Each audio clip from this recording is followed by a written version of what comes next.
बहुत समय पहले की बात है। ऊंचे ऊंचे पर्वतों, घने जंगलों और साफ बहती नदियों से घिरे एक सुंदर राज्य का नाम सुखपुर था। ये राज्य अपनी हरियाली, शांत वातावरण और खुशहाल लोगों के लिए दूर दूर तक प्रसिद्ध था। खेतों में लहलहाती फसलें, बागों में मीठे फल और गलियों में खेलते हुए बच्चे इस राज्य की पहचान थे। सुखपुर राज्य के राजा का नाम राजा विक्रमदेव था। राजा विक्रमदेव बहुत ही दयालु, न्यायप्रिय और बुद्धिमान शासक थे। वे अपनी प्रजा से बहुत प्रेम करते थे। उनके लिए राज्य के लोग ही उनका परिवार थे। राजा विक्रमदेव का मानना था कि राजा का सबसे बड़ा कर्तव्य अपनी प्रजा की सेवा करना और उनकी रक्षा करना होता है। इसलिए वे हमेशा ये ध्यान रखते थे कि उनके राज्य में कोई भी व्यक्ति भूखा या दुखी न रहे। हर दिन सुबह सूरज निकलने से पहले ही राजा विक्रमदेव उठ जाते थे। वे स्नान करके भगवान की पूजा करते और फिर राजमहल के बड़े बगीचे में टहलते हुए राज्य की भलाई के बारे में सोचते थे। उसके बाद वे दरबार में जाते थे। दरबार में दूर दूर से लोग अपनी समस्याएं लेकर आते थे। कोई किसान अपनी जमीन के झगड़े को लेकर आता था, तो कोई व्यापारी अपने व्यापार की समस्या लेकर। राजा हर किसी की बात बहुत ध्यान से सुनते और न्यायपूर्ण निर्णय देते थे। इसी कारण पूरे राज्य में लोग अपने राजा से बहुत प्रेम करते थे।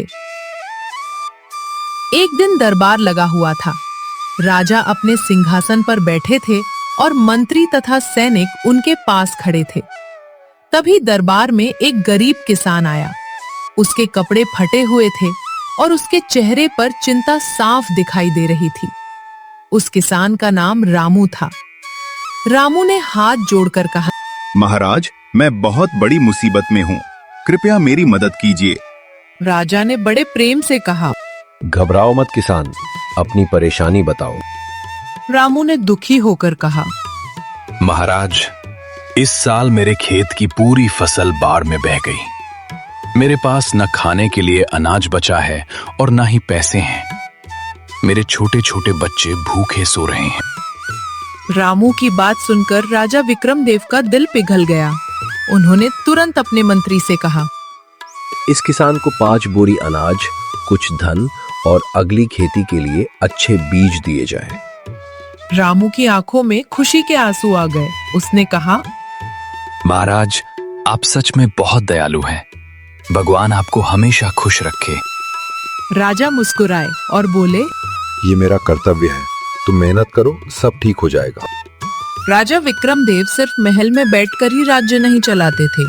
वे ये भी जानना चाहते थे कि उनकी प्रजा वास्तव में कैसी जिंदगी जी रही है। इसलिए वे कई बार साधारण कपड़े पहनकर भेष बदलकर रात में राज्य की गलियों में घूमने निकल जाते थे। एक रात वे साधारण कपड़े पहनकर शहर की गलियों में घूम रहे थे। अचानक उन्होंने देखा कि एक बूढ़ी औरत सड़क किनारे बैठी रो रही थी। राजा उसके पास गए और धीरे से बोले, माँ, आप क्यों रो रही हैं?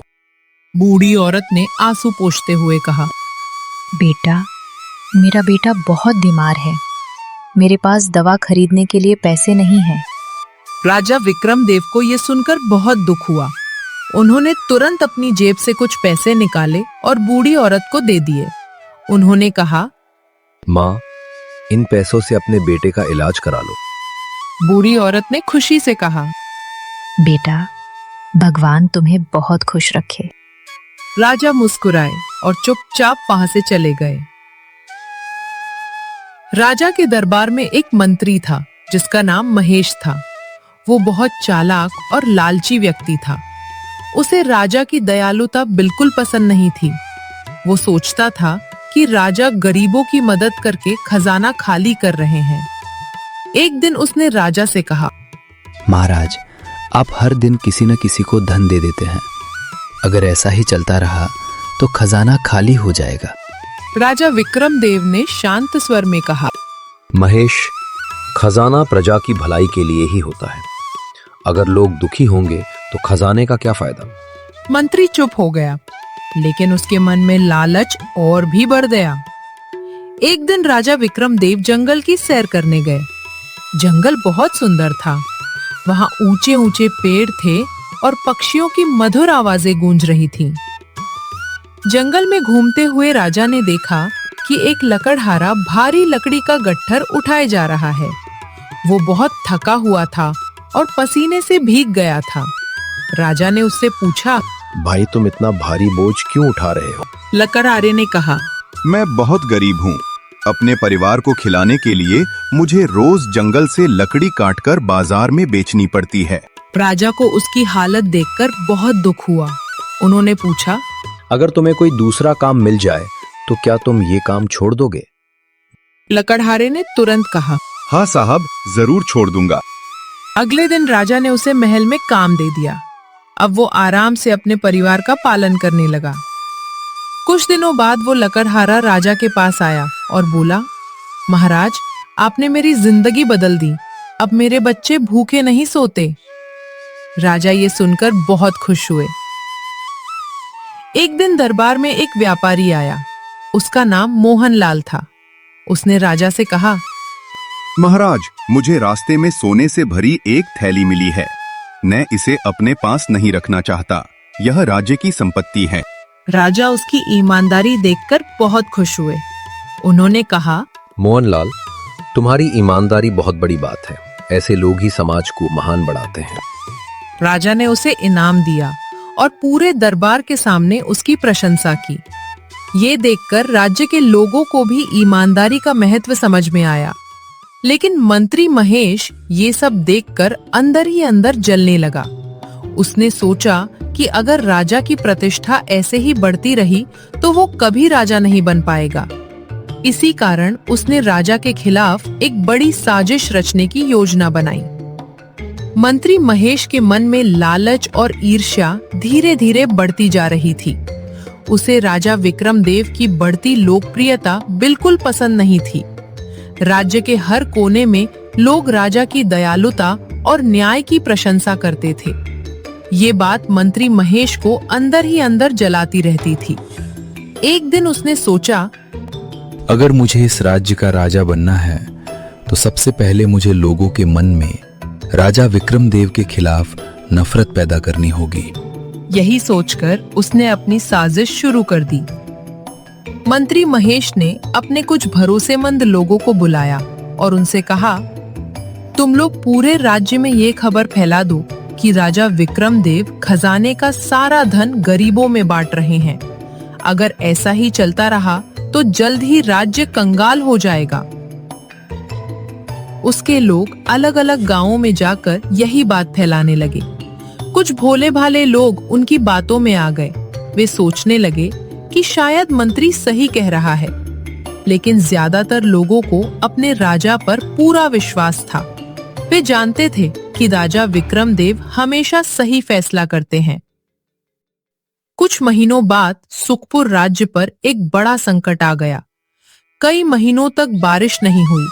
खेत सूखने लगे, नदियों का पानी कम होने लगा, कुएं और तालाब भी सूखने लगे। पूरा राज्य सूखे की चपेट में आ गया। किसान परेशान हो गए क्योंकि उनकी फसलें बर्बाद होने लगीं। लोगों के पास खाने के लिए अनाज कम पड़ने लगा।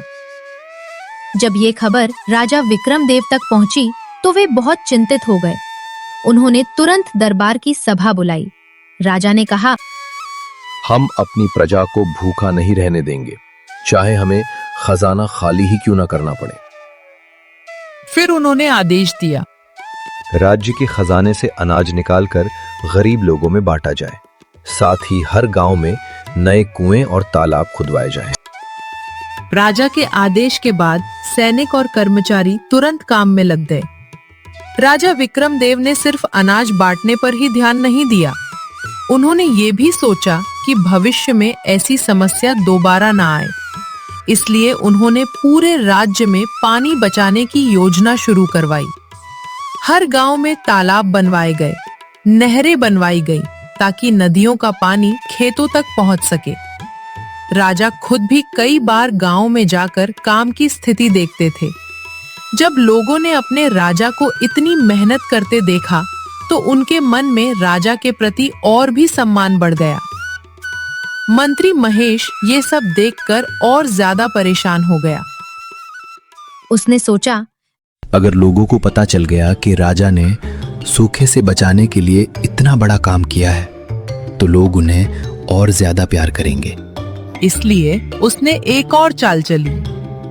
उसने चोरी छिपे कुछ लोगों से कहा कि वे रात के समय नए बने तालाबों को नुकसान पहुंचाएं।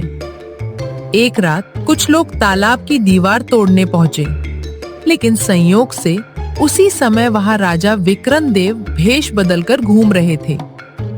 राजा ने उन लोगों को पकड़ लिया। उन्होंने सख्ती से पूछा, तुम लोग ये क्या कर रहे हो? डर के मारे उन लोगों ने सच बता दिया। उन्होंने कहा, हमें मंत्री महेश ने ऐसा करने के लिए भेजा है। राजा ये सुनकर चौंक गए। अगले दिन राजा ने दरबार की बड़ी सभा बुलाई। पूरे राज्य के लोग वहां मौजूद थे। राजा विक्रमदेव ने मंत्री महेश को बुलाकर पूछा, महेश, क्या ये सच है कि तुमने तालाबों को नुकसान पहुंचाने की साजिश रची? मंत्री घबरा गया, लेकिन उसने झूठ बोलने की कोशिश की। तभी सैनिक उन लोगों को दरबार में ले आए जिन्हें रात में पकड़ा गया था। उन्होंने सबके सामने सच बता दिया। अब मंत्री महेश के पास कुछ भी कहने के लिए नहीं बचा। वो डर के मारे कांपने लगा। दरबार में सन्नाटा छा गया। राजा विक्रमदेव ने गंभीर स्वर में कहा, महेश, तुमने लालच और ईर्ष्या में आकर बहुत बड़ा अपराध किया है। तुमने सिर्फ मेरे खिलाफ ही नहीं बल्कि पूरे राज्य के खिलाफ साजिश रची है। मंत्री रोते हुए राजा के पैरों में गिर पड़ा। उसने कहा, महाराज, मुझे माफ कर दीजिए। लालच ने मेरी बुद्धि छीन ली थी। मैं अपनी गलती मानता हूँ। दरबार के सभी लोग राजा के फैसले का इंतजार करने लगे। राजा विक्रमदेव ने कुछ क्षण सोचने के बाद कहा, महेश, तुम्हें तुम्हारे अपराध की सजा मिलनी चाहिए, लेकिन मैं तुम्हें एक मौका देता हूं। आज से तुम्हें मंत्री पद से हटा दिया जाता है और तुम्हें राज्य की सेवा साधारण कर्मचारी के रूप में करनी होगी। मंत्री ने सिर झुका लिया। उसे अपनी गलती का एहसास हो चुका था। समय धीरे धीरे बीतता गया। राजा विक्रमदेव की मेहनत और योजनाओं के कारण सुखपुर राज्य फिर से खुशहाल हो गया। नए तालाबों और नहरों की वजह से खेतों में फिर से हरियाली लौट आई। किसान खुश थे, व्यापारी खुश थे और राज्य के सभी लोग सुखी जीवन जीने लगे। राजा विक्रमदेव हमेशा अपनी प्रजा से कहते थे, अगर हम एक दूसरे की मदद करेंगे तो हमारा राज्य हमेशा खुशहाल रहेगा। उनकी दयालुता और न्यायप्रियता की चर्चा दूर दूर तक फैल गई। दूसरे राज्यों के लोग भी सुखपुर राज्य की मिसाल देने लगे। राजा विक्रमदेव का नाम एक महान और दयालु राजा के रूप में इतिहास में अमर हो गया।